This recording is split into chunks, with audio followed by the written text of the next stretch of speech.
When all is said and done in the National Hockey League, especially when you are entering a rebuild, you do not want to make a bad deal. You can't. It will honestly put your team back, especially if you're into a rebuild, right? Because making like one or two bad major trades can completely screw you for a long time.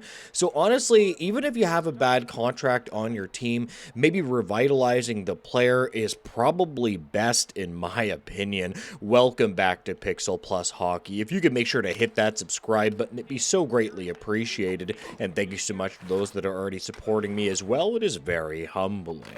And then we go to one Elias Pettersson, and I have said this time and time again, I don't want the Canucks to make a bad deal for this player.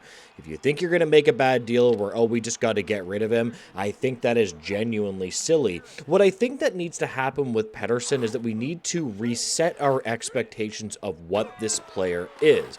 Okay, he had a lucky year, you could say, when he was above a point per game or perhaps a 100-point player. I think that's the way that I look at it now, perhaps a different player. And I guess you could argue that people don't want Pettersson around the new guys. I guess that's possible. You could kind of squint and see the point. I actually kind of don't disagree with that. And a lot of Canucks fans just want to move past the player. But if you are getting straight up a player stolen from you, I just think it's kind of just silly for the Canucks to do it, and it probably makes more sense to rebuild with the player, and hopefully you can revitalize this player.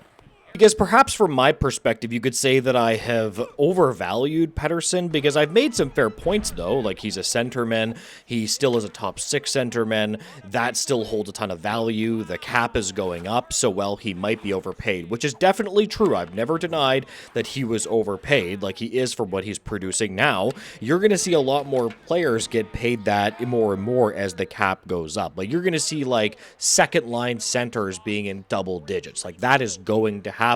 With top players in the league now getting almost $19 million, that is not going to be out of the realm of reality. So now we have this new information coming out here from NHL rumor report Thomas Drance.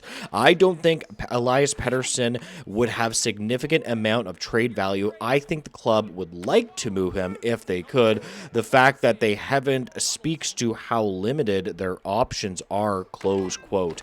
So my first response to this would be kind of surprising. Like, I think that if you look at the desperation of centers around the league, the fact that he is still a top six center, and even when he is in his worst situation, he can still produce about 55, 65-ish points. And let's not forget, the Vancouver Canucks are not the most talented team. I figure that other NHL teams would look at that and say, well, Canucks aren't that talented. Perhaps if he would come over to, I don't know, maybe you're trading with the Leafs or something like that, perhaps if we play him with some better offensive players, could revitalize him. I just don't understand how teams don't look at it like that. But perhaps they look at it as, well, we're taking on huge risk. But again, I think if you're not getting a lot for this player, screw it. Just don't do it and just hold on to the player. Or, at the very least, try to pump up his value and then trade him then. Let's say you get a little bit lucky with Pettersson, and perhaps he has a 75-point season. I don't think that's out of the realm of possibility. Let's say he scores 75 points, he looks revitalized. At that point, it becomes more of a question. Well, this player is now proving his worth on the Canucks, who are not a great offensive team, so why the heck wouldn't he be able to do it on any other team like, Pittsburgh, Maple Leafs, whoever you end up trading him to? And we will put his player card up on the screen right now for you guys. And what jumps out here is a bad even strength offensive rating for sure. Definitely not great.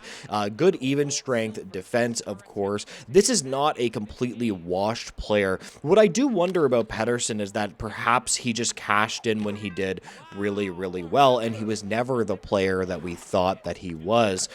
Maybe they just kind of misjudge what Pettersson actually is. A lot of people look at it that, oh, he was drafted quite high, and, he's drafted quite high, so you know what, he's just going to be a fantastic player because of that.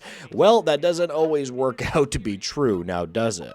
Now, this is going to be a very important question of the video and interesting. What do you guys believe that they should do with Pettersson? Just ship him out? Because let's not forget, they are going to want a lot of salary retention with this. This is the thing that the people that just want to ship him out need to understand, that he has a lot of years left on his contract. And if you get rid of him, it's not just going to be like, oh, 500,000 or $1 million. They're probably going to want $3 million, possibly even more retained on Pettersson's contract. And how does that make you feel, right? That genuinely, I guess, with the cap going up, you could argue that that isn't as big of a deal as you might think. Like, yeah, perhaps they could, not a big deal. They could, take on $3 million and still compete in a number of years. But man, like, he's got a lot of years remaining on that contract. I do not like the idea of them retaining that much money. I think that would personally burn them.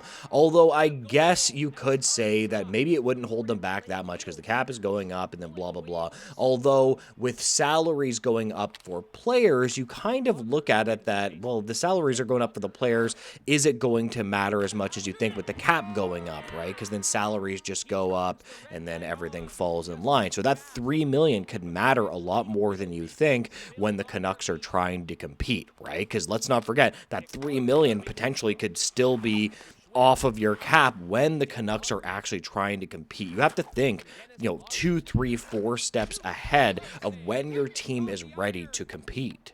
Because I've seen it time and time again from a lot of NHL teams when they say, you know what, we'll think about this 3 years down the road.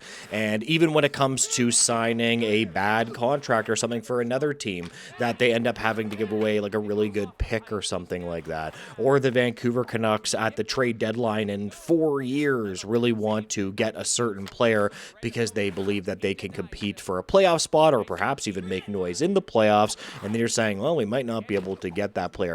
I will say one thing, though, when you look in the future, it doesn't really matter as much because I will say that it actually is easier to get some teams to retain salary at the trade deadline, depending if it's a short-term deal. So if the deal is going to end at the end of the year anyway, it's fairly easy to get a team to retain salary, especially with their cap, and just say, hey, the deal is ending for whatever player you want. So maybe it isn't necessarily as big of a deal as I'm letting on. I'm just trying to say that I love a team having a very clean cap situation, if you understand what I mean. This is why I've been so impressed with what the Montreal Canadiens have done. I think that all teams should really, really have as clean of a cap as you can. If you don't have many bad contracts or, dead money, you are in a much better situation. Anyways, guys, I'm going to leave this video here. If you can make sure to like, comment, and subscribe, I would greatly appreciate it, guys. And make sure to have a great day. Goodbye, guys.